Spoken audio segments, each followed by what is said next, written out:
Fichue bouffarde de Montitroy. Ce fut finalement à la troisième tentative qu'il parvint à allumer sa pipe, le corps courbé pour faire opposition au vent et à la pluie.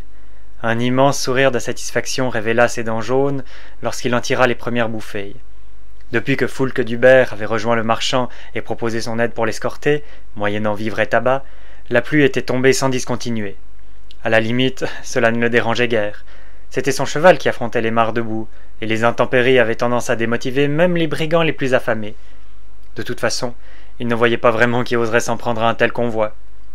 Comme tout marchand digne de ce nom, Jehan Bouchelieu voyageait dans une espèce de forteresse mobile, dont les roues traçaient des sillons énormes dans la terre humide. Emmuré à l'intérieur, il n'apparaissait guère que pour indiquer la route, parfois. Qui plus est, il s'était entouré de 10 chevaliers de Radiance, dont le talent guerrier était reconnu dans toute la fédération. Quel pauvre insensé tenterait sa chance.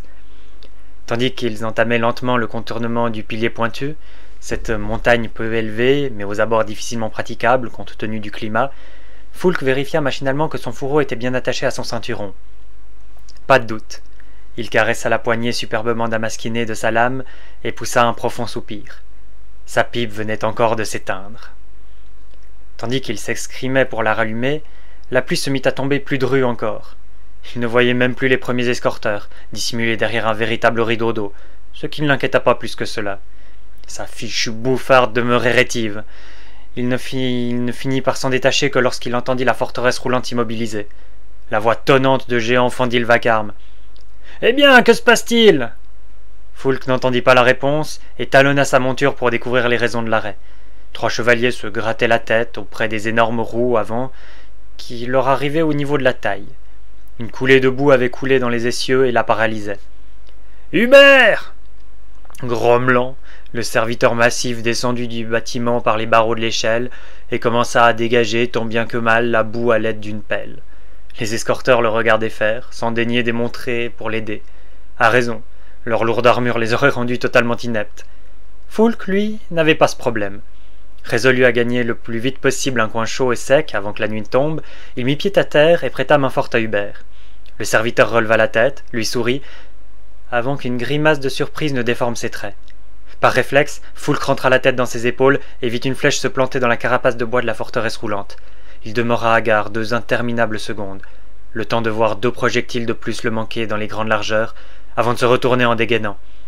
Il ne vit personne, sinon un chevalier, le nez dans la boue, inerte, mort en silence. Il tergiversa pas. Conscient du champ de vision restreint, il s'accroupit et alla se réfugier derrière les larges roues, attendant l'assaut. À ses côtés, Hubert grelottait de crainte et semblait prêt à détaler comme un lapin. D'un coup de pommeau bien senti, Foulque l'envoya au pays des songes. Il ne tenait pas à se faire repérer par un tel trouillard.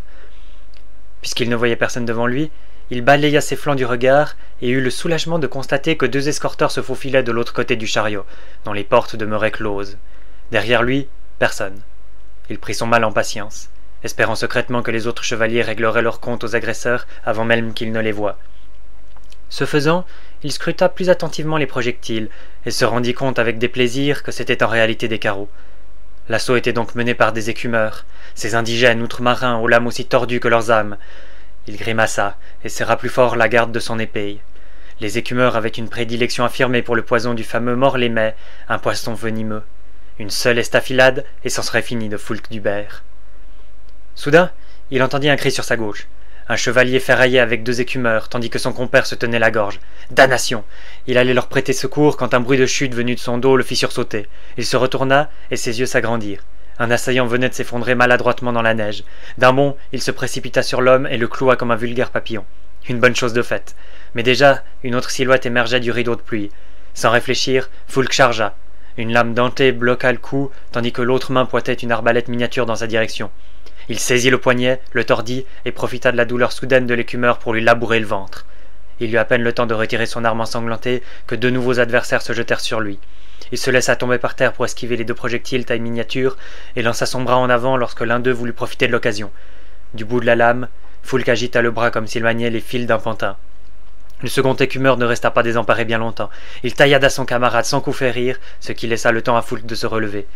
Une botte bien placée envoya son adversaire au tapis. Enfin, il eut le temps de souffler. Son bras droit lui faisait un mal de chien, mais il avait eu la chance d'éviter les coups. ce qui n'était pas le cas du dernier escorteur, qui agonisait dans la boue au point même de se noyer dans une mare plus profonde que les autres. Le sang de Foulque se mit à bouillir dans ses veines. Faire périr l'un de ses compatriotes de Radiance de façon aussi ignominieuse, voilà qui était intolérable. Puis son sang patriotique s'apaisa comme par magie lorsqu'il constata qu'une douzaine d'écumeurs empoignaient les barreaux et montaient à la rencontre du marchand. Il ne regardait pas dans la direction de Foulque, une chance.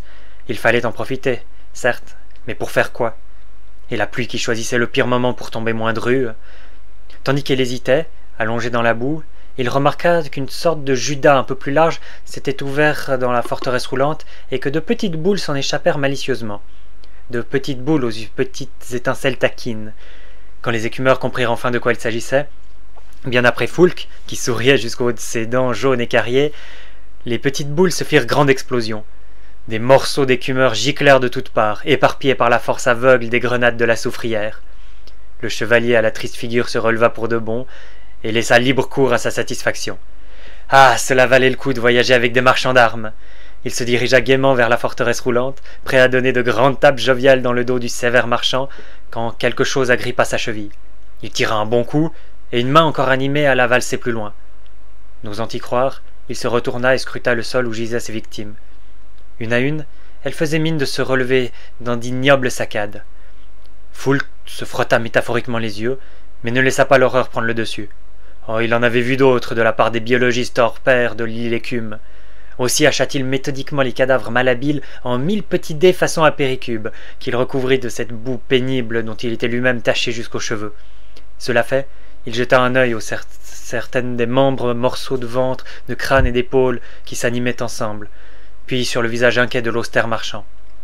Ni une ni deux, celui-ci émergea de son habitacle, s'installa à la place du cocher depuis longtemps tombé et claqua les rênes. Le chariot s'ébranla lourdement et prit de la vitesse, sans attendre Foulque. Déjà, les restes des écumeurs avaient changé de cible et se dirigeaient vers lui d'une allure pantelante mais déterminée. Ses épaules s'affaissèrent. Physiquement, Foulque était à bout. Il lui fallait une monture. Ou un appât. Alors il pensa à Hubert, et ses yeux s'illuminèrent.